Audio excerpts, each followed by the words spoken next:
Hey guys, welcome back to my channel. First of all, I'm so sorry that it's so late. This is gonna be my Beyond the Gates video. I'm gonna try so hard to finish it before midnight because I don't want to say I missed a day. Um, I don't want to miss a day. But do apologize for it being so late. I'll try, y'all. It's just, just juggling, just juggling. But this is oftentimes my favorite part of my day, so I wanted to do it. So it is Thursday, March 27th. It's 11:39 p.m. Eastern Standard Time. But I'm going to talk about Beyond the Gates. All right, so we have Nicole at Danny's. Danny is being supportive of Chelsea. Nicole applauds that, and Danny says, maybe I'm just good at faking it. I was like, girl, we don't fake nothing around here. Stop it. You fake stuff. That's how you get. The more you fake stuff, the more you have to fake stuff. Don't fake anything. I can say that because my kid's in bed. Y'all know what I mean. Don't fake nothing. You are doing a disservice to yourself and whoever else by faking. Communicate. The way to start. Sorry. Nicole asked Danny about the broken picture frame with Nicole's magazine cover in it. Danny says, I didn't break it if that's what you're thinking. But she doesn't explain that it was Haley because she doesn't want to have to explain what she did. Danny wonders about her life if she hadn't met Bill. And I was like, ooh. What if we get like a what if episode, like a parallel universe episode where we get to see Danny as like a successful model businesswoman. Like if we see like what would have happened if she wouldn't have got with Bill, like, and then it's her being all successful and happy, but probably unfulfilled because she didn't have her girls because she didn't have sex with Bill. But yeah, I don't know if I would like the way they might. It all depends on how it's written. I just got very excited about the idea and decided that's what I wanted. That's what I needed. I don't know if they're setting it up or if I pull that shit out of my ass out of thin air, but I want it right now. I want a what if episode. Give me a what if fucking week if Bill didn't exist, please. But I really would love to see what Danny's story would be without Bill, and I think that having that would help her move forward. She tells Nicole that when she met Bill, she had that one kiss and she was addicted. And Nicole says, "You're an addict," and I do. It is very easy. Like I also feel like I have an addictive personality. I don't. I don't do drugs, but like when I have drank, sometimes if I like it, I love it. That's the best example. If I like it, I love it. It's very hard. In the past, it's been hard for me to control the things that I like because if I like it, I love it. And I've kind of toned it down in my old age. Mm-hmm. But I want that for Danny too. I want her to be able to enjoy things in moderation, like the alcohol, and not like pass out on the floor. But Nicole talks to Danny about the other like symptoms of addiction, loss of control, withdrawal, neglecting yourself, and like the other aspects of your life. And I don't know. I was watching this with my daughter, so I couldn't like process fully. But she's not in the room now, so I can be honest with you guys. It did touch me on a few different levels. Like, I'm practically the same age as Danny's character, and you live and you learn. So I don't know. I'll process that and get back to you. Did y'all connect with that? Anybody like around my same age? Do y'all identify with Danny at all? I know at least Twerry does. We talked about that in our collab last Sunday. Maybe not like the addiction part, just the man part. Twerry, I'm not putting words in your mouth if you see this. Nobody say I wasn't talking bad about Twerry. I was just wondering if anybody else related to Danny, and I know that like I'm not the only one because me and Twerry talked about it. Alright, let's see. So I shouldn't just be talking. I'm getting ahead of my notes. Danny says she is fantasizing about the time when she used to stop a man in his tracks. I was like, girl, go outside and you will do that shit right now. What the fuck are you talking about? Like, and I personally believe any woman can stop a man in their tracks if they just want to. I really think it's about like your confidence. Your confidence leads to your swagger, and that's really all it takes. That and having a vagina. That's really all it takes to get a man's attention if you want it. But Nicole is, I mean, not Nicole. Well, yes, Nicole is also stunningly beautiful. But Danny is stunning. Like, girl, you ain't, I bet you ain't got a single stretch mark. Stop playing. Like, you see how Andre be sniffing up behind you, even though he obsessed with Ashley, he still be over there caressing the door coming in. Nicole does suggest Danny dating and going off somewhere, and Danny's like, oh, it's like a vacation bay. I was like, what the job is so cool. But then she's like, I get my needs met. I was like, well, that's kind of nasty sound like that. But girl, get your needs met. But like, if we all adults here, like, you can also meet your own needs. Like, and you ain't gotta shave your legs. And it's much more efficient because you ain't gotta just get right to it. I sound like an older single lady, huh? I'm smiling. Nicole suggests Danny date herself. I can feel that too, girl. Spend some money and time on yourself. Like, some of my fondest memories are like, my fondest experiences are when I like go to the community market by myself, or I'm in my garden, in my yard by myself, or if I'm at the museum by myself. Like, just enjoying the parts of life that I enjoy alone. I will go to a movie by myself. There's nothing wrong with pampering yourself and catering to yourself and loving yourself and spending time with yourself. Like, women, we do so much in relationships to like be the perfect woman for these men and build them up. And I'm not saying it's wrong. Do what you feel, but like, after that relationship turned sour, I always regret the time I poured into a man and wish I would have poured that into myself. But Danny wants her husband back. And I don't think it's about Bill. And later Nicole said that she thinks Danny just wants Bill because she can't have him. Because she likes a challenge. She wants to win. I don't know if I agree with that, but I do agree that I don't think it's about Bill.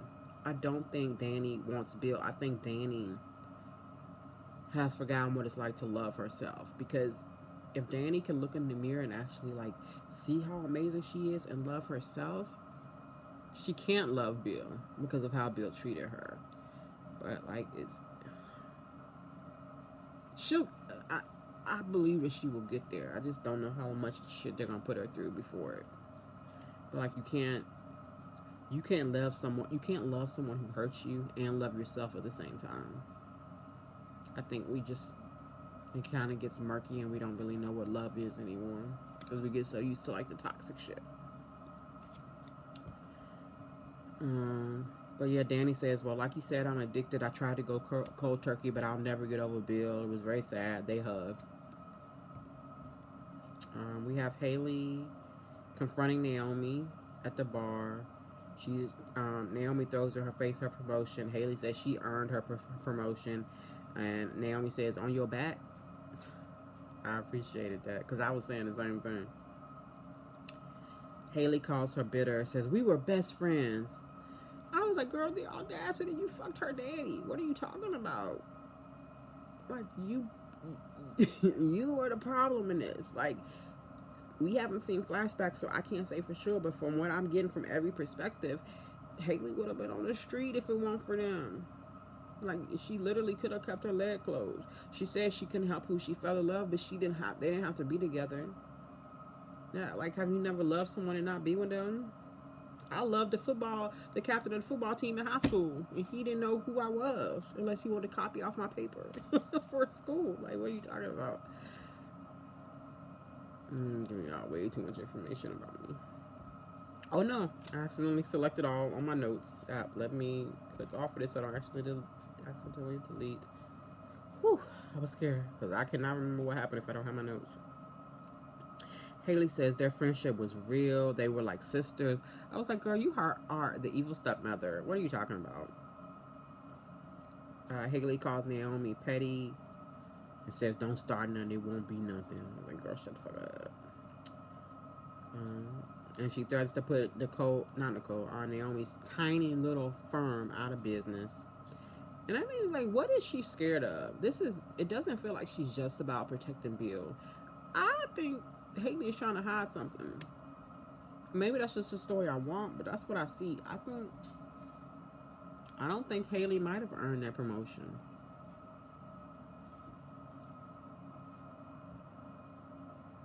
I think she might have slept with Mike.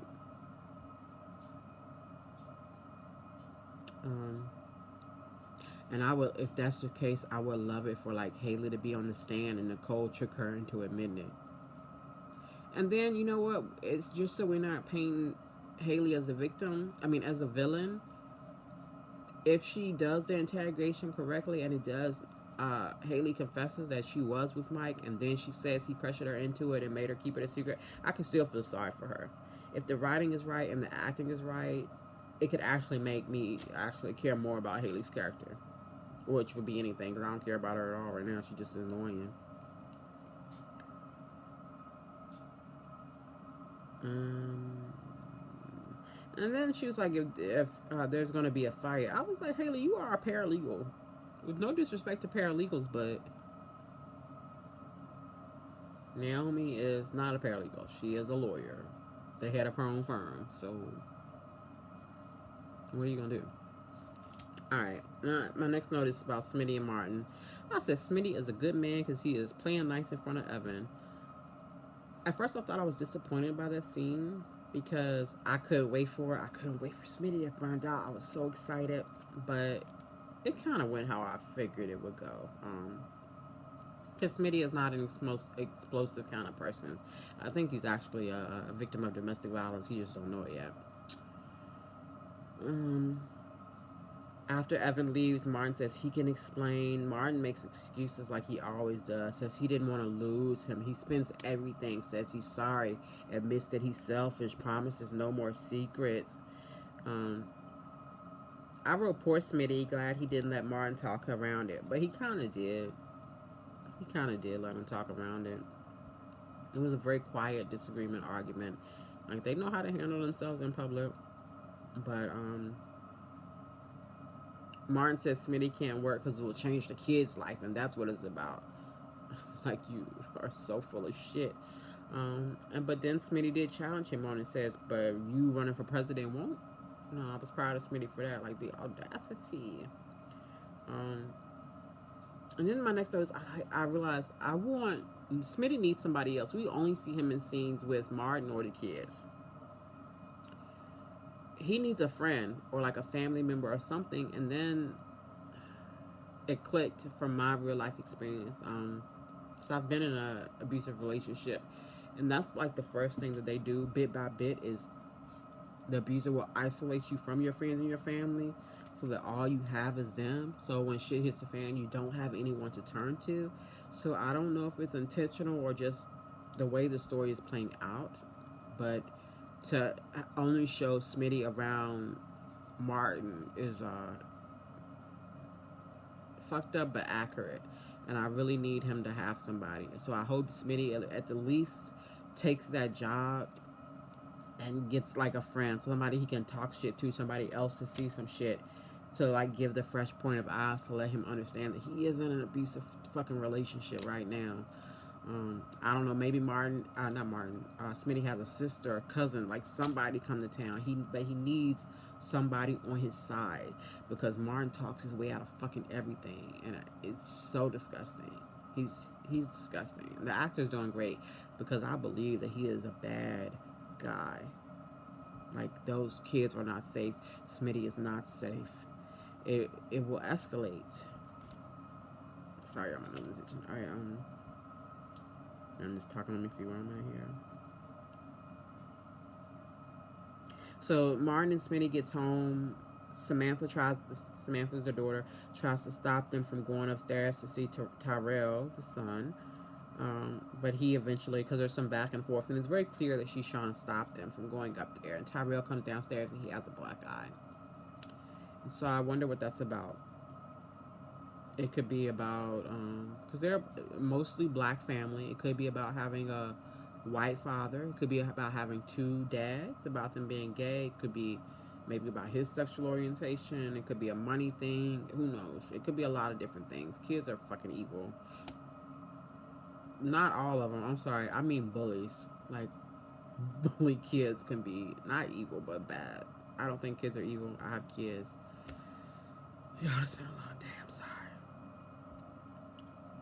But I am interested to see where that story goes. All right, so we see Kat. She gets home.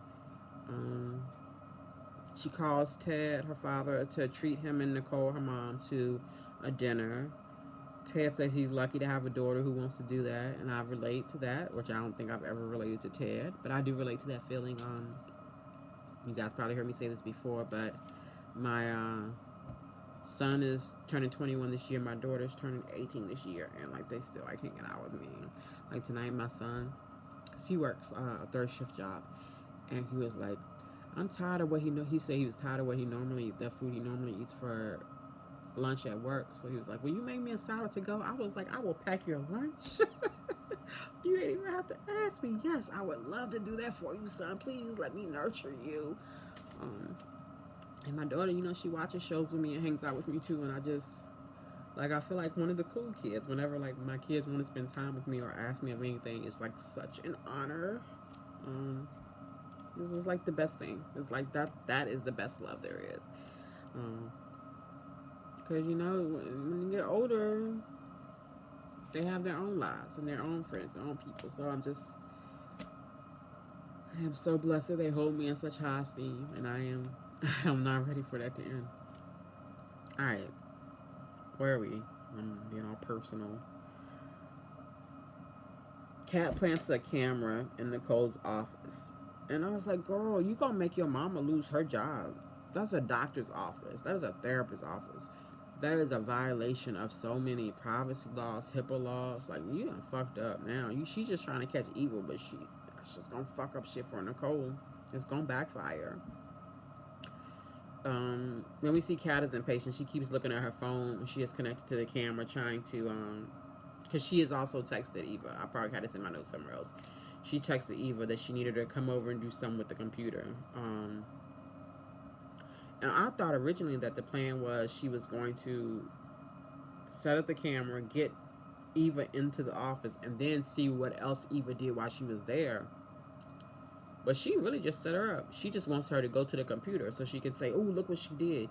But I'm like, girl, you texted her, so like, or email her, like, whatever the information was Eva has on her phone to be able to show that you lured her over there.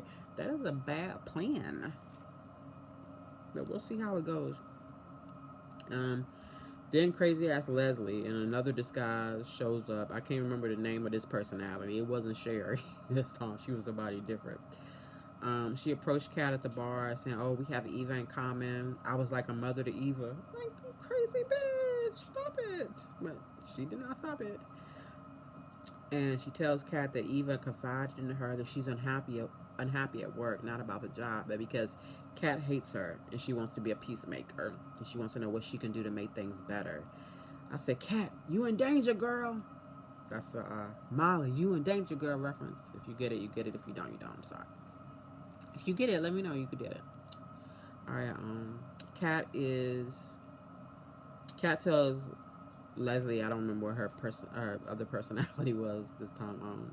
Name was, that Eva's not qualified for the job. They do some back and forth. Ted eventually shows up and sees them. Kat says Leslie seems like a well-meaning person, like a nice person. I was like, girl, your spidey senses is off. You can tell that everything is off with Eva, but you think Leslie, crazy ass Leslie with this wig on, seem like a good person? All right, we're gonna have to work on that.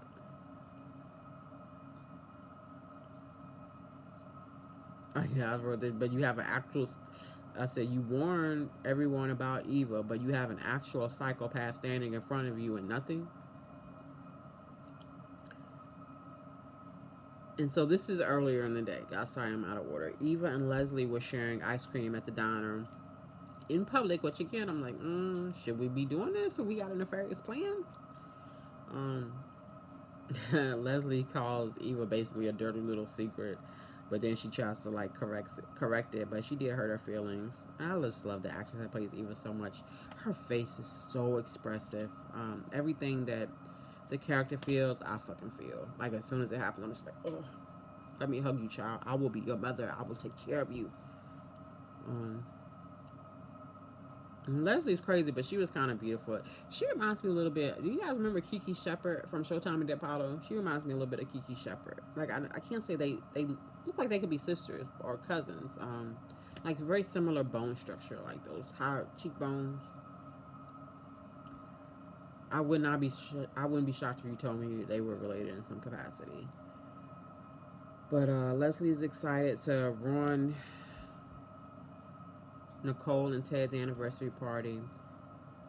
She says Alan was a poor stepdad, and I wondered, did Leslie kill him? I wouldn't be surprised. Eva wants to tell Ted in private, not at the party.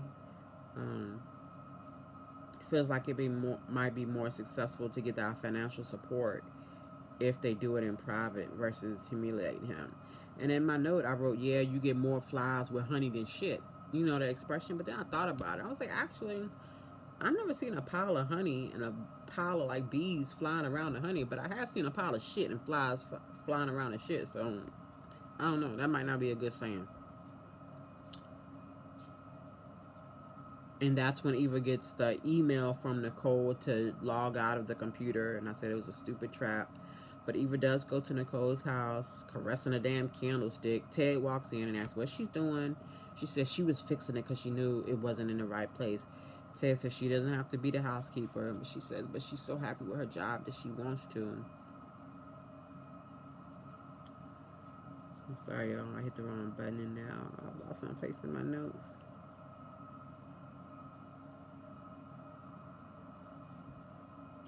Ted is trying to reassure Eva and say he understands why it's hard for Kat to accept Eva because she's an outsider. Eva's hurt. She's like, oh, I'm an outsider. He's like, not to me, but to Kat. Eva says she understands because Kat can't relate to her because of the way that they grew up was so different. The have and the have-nots. They gave a fist bump and Eva smiled and it was just so sweet. She has a beautiful smile. She's such a beautiful woman. Like everybody on this show is so fucking attractive. But I really gravitate out of everyone. I gravitate to Eva and then Danny the most. Like I care about them so much already. I want like a ladies' night to heal them both and myself. But we're gonna need Danny to pay for it because Eva ain't got it and I ain't got it. All right, who is Marcel? Oh, Marcel is the older cop. So Marcel brings Jacob coffee at the station. Just the way he likes it. Jacob's like, why are you being nice? And Marcel's like, don't be so suspicious. I'm like, dude, he should be suspicious. Marcel explains that in the past he was just hazing him, testing him. Jacob pushes for the truth. Marcel says, I used to be just like you, idealistic. Says he was protecting him. And it did feel like a lie. What if Jacob's dad is worse than Marcel? I think that might be where we're headed. Which is good writing. Good writing and good acting. Because I knew that Jacob's dad was bad, but up until now, I thought that if we had to like rank who is worse, Marcel would be the worst. But if we like the chief is gonna be the worst. Like that shit, the leadership rots from the head. He's at the top. So what if Marcel was protecting Jacob? And that's why he didn't want him to get involved with that shit with Joey. That's a plot twist.